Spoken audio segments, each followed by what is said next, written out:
There's a lot I feel like she talked about. I want to make it like in two separate videos about what is happening, how people are beginning to feel about Malta. So I feel there's a need for us to really speak or talk about this thing intensively. I feel there's a need for us to really discuss things out properly before anybody start diving into it. Now, from the way things are going, I would not really put it all such it Malta alone, but the way things are going, it's beginning to look as if, from one country to another, if a country is being discovered to have the opportunities you can tap from around that country, there will be kind of a pressure that will be too much at the point for the country to handle. Or if a country finds out that they are beginning to have too much of influence more than the capacity, or they are learning from what their other neighbors probably are going through. I take a UK for example, they would want to come up with something to reduce this same pressure coming to them so that it will not become overwhelming for them. All right. Now, why am I saying all these things? I want to really say it here categorically. I want to specify like three different set of people. Let's make it three categories of people that should not come to Malta. If you fall under this category, I would say I probably would recommend professionally on the high level, maybe don't bother to come to Malta. Ideally, don't bother to come to Malta. I want to make sure these three categories of people that I feel for now, they should not come to Malta based on what is happening now. Okay. To begin with,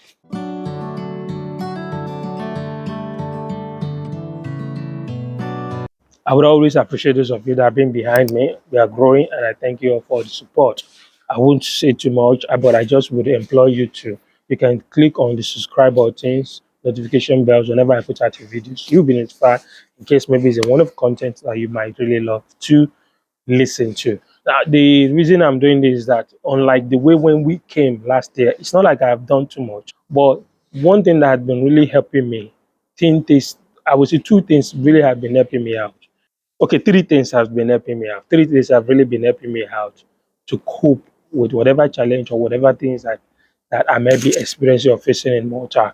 Number one of it is that, of course, I will not take out the roles of prayer, but the fact that I have people supporting me, you know, prayer wise, I have family, of course, that are looking out for me, always wishing me and praying for, wishing me well and praying for me.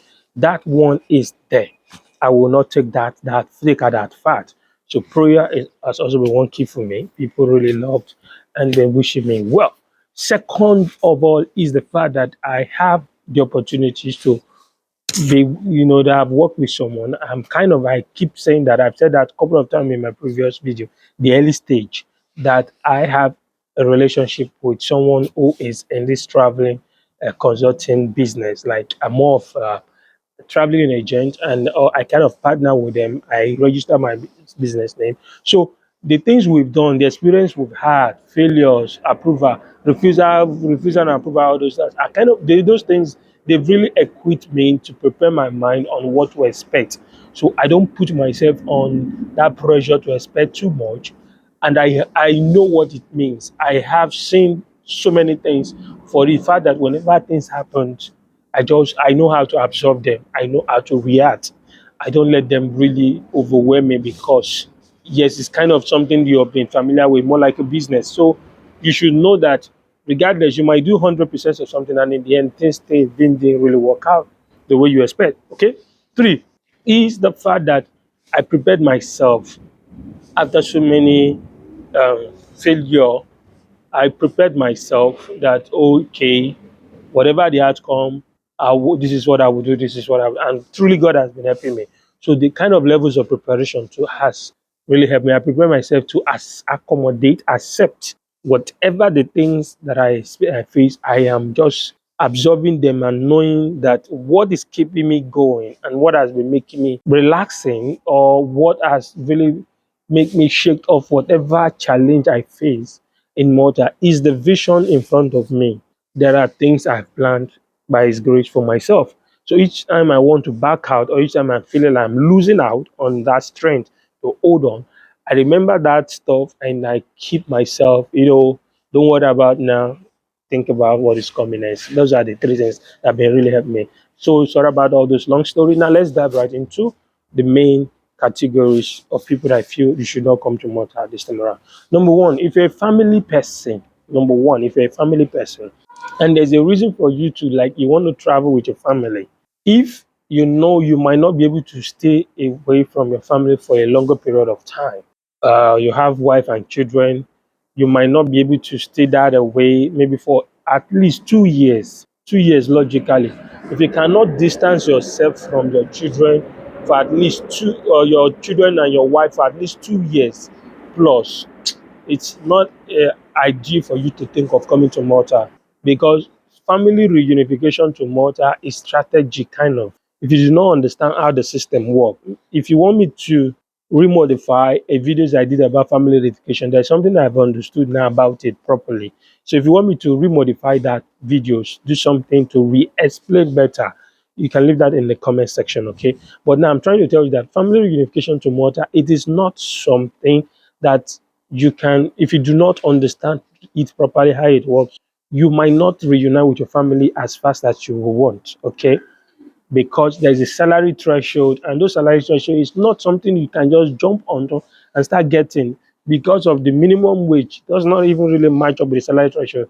And the major job that will give you the salary, that give you that kind of salary threshold, is highly competitive. Secondly, if you want to meet the salary threshold better, you will have to look for two jobs. I will leave the a link. I'll leave the videos of the one I did about that problem up there, so you see. Now, I have good news for those of you and know how to go about doing this two job. I just discovered something again. Me, I keep discovering. I don't know why, but I will share that good news in another video entirely. That's all. So if you know you cannot really stay away from your family for too long like that, maybe you should not think of coming to Malta. That's category number one, because stay coming to Malta might make you stay like 2 years, not properly planned, 3 years away from your family. I still have logic though that I help you out. There is a way we can do it that in a way that you will not stay more than 2 years. Your family will reunite with you at most the second year. They might not be in Malta, it will be in another country. If you also want me to drop that trick, that strategies, leave that in the comment section, okay? Category number two, if you really can afford as high as 5,000 euro tuition fee, 5,000 euro tuition fee, like tuition deposit, the, and you are a family person, or probably you are a single person, you can afford 5,000 euro upward tuition fee. If you can afford between 5,000 euro to 10,000 euro, I think maybe for now, the way people are beginning to complain about, Mocha, Mocha, your first 6 months in Mocha would shake your belief, your decisions. It will question that decision you made about coming to Malta. That your first 6 months will question it. So if you are someone who can afford 5,000 to 10,000 euro tuition deposit or tuition fee, ideally, and you have BSc, if you have BSc, okay, that's better way to rephrase. If you have BSc and you can afford about 5,000 euro to 10,000 euro, I think you may try to consider these other countries. You might not necessarily look at Malta. That's if you're a single person that can afford 5,000 euro to 10,000 euro and you have BSc, you can look at other options, other countries. If we would discuss that. Or let me just give you the hint. You have three solid options to look at with your BSCs and the availability of 5,000 to 10,000 euro tuition deposit. Sweden, Republic of Ireland, and UK listed there for you. If you can pay that tuition deposit and go about it. Maybe you join my TikTok link. It's on the comment section. Maybe you should join my TikTok link. We will talk about the opportunity of UK where you can pay tuition deposit of 5,000 euro. I'm not talking of the whole school fees, but that of Ireland, there's a program you can pay 5,000 euro for the whole school fees of 1 year, but you need minimum BSc to apply. Sweden, there are some most schools that you can pay first semester 5,000 euro as the first semester tuition fee. So those three are there. And then the ones that are flexible among the three is the UK and that of the Sweden because of the way you go about the proof of fund. All right.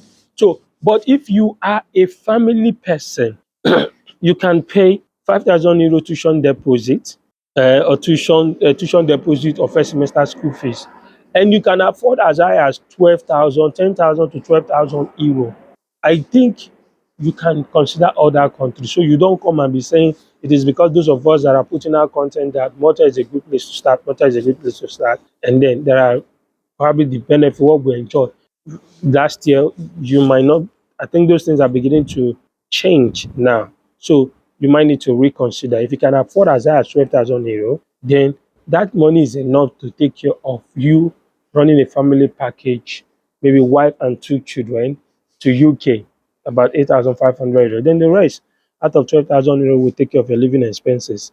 You get the rest, we should be able to take care of that. And then if you cannot, if the 12,000 euro can also work in the sense that you pay 5,000 euro first semester school fees in Sweden, and the rest will take care of the rest.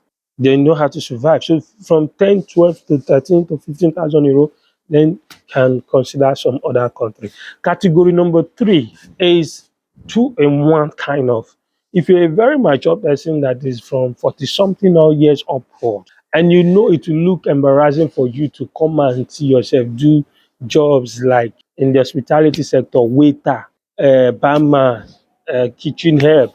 All these are the first quick common job you will find. If you know it will be embarrassing for you in your old age or 40 something doing those jobs, maybe you should not bother to come to Malta, or you can't tolerate them, and you know for sure you cannot do construction work.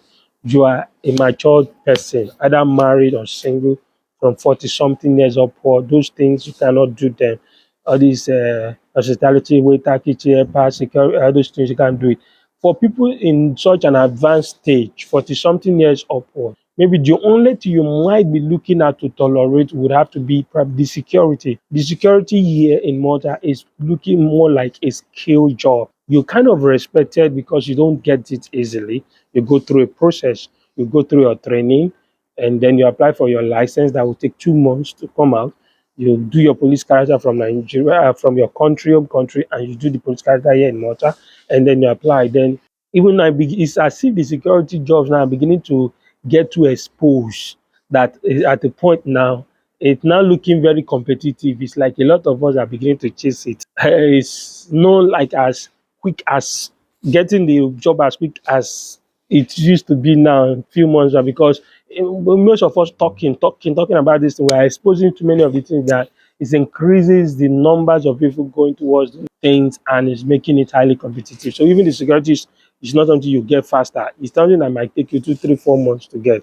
You understand? So if you can prepare yourself for 3 months, 4 months, 5, 6 months while you're doing your training, when you get your card, because you would even need the card to apply for the license and all this stuff, and you are a mature person, you can try come to Malta. But if you know you cannot do all those dishwasher or whatever fast jobs, Malta might not be ideal for you to come. These are the fast common job you will get. But if you are not on that age grade, you are not from 40 something years upward, but you are about, let's say, lesser, you are young, and then you also feel you cannot be patient enough to start somewhere, which is starting in these hospitality sectors and all this kitchen waiter, barman and all that. Because some people say once they get in, the first thing they pick up is that it's always quicker. It's like fast food. Fast. I'm not saying the fast food job is the first thing they people.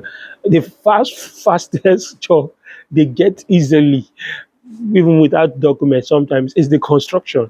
This is why they kind of time, or the mortar seems to the mortar seems to look like as if it's meant for all just construction workers. And the reason why it's even like that is that those jobs pay better than the waiter, waitress, kitchen helper, all those stuff. Those jobs pay better.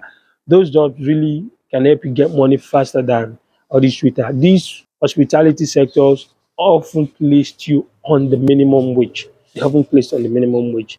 So, but bad as it is, or whatever this good as it is, or whatever it is as it may, the thing remain that is far, far better from where you're coming from. If you're on a minimum wage of 5.5 and 60, and you are doing some of your normal hour, it can help you save if you're a single person. But just know that it will require preparation, it requires patience, and you must be ready to do those jobs before you start looking for better, bigger jobs. Better, bigger jobs are highly competitive for the size of Malta, being a small country, and most things you're competing with the citizens of the country for those better, bigger jobs. So you got to sell yourself out well. I said that earlier, and for that, these are not the things you want to jump onto right away to start, earning a living, taking care of bills. You need to go through all this. What is known best for hospitality jobs.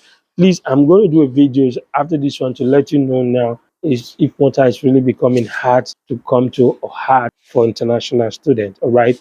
I think let's stop this video. Yes, you watch these three categories I said for those that are family that can't stay too far away for their family. If you're an advanced man, you can take care of all this stress on. And if you can afford as high as 5, 10,000 euro, then look at some other options available around before you think of Malta as the next options. Okay, this is where I'm going to stop, and I will say thank you again. Please kindly subscribe to my channels for more nice content, and please promote the content for us by sharing it to your friends and loved ones who knows you are helping people out. And I'm appreciating the fact that people are beginning to recognize me on the street and say that, I saw your YouTube, it was very helpful. Maybe there is a time I'm going to do kind of remodified video about admission process for visa coming to Malta. But first, before you start thinking of that, consider this one first. If you fall under these three categories, consider first. Maybe don't bother to come to Malta. Maybe you should think about it. All right. Until we meet in my next video, I say bye for now and ciao.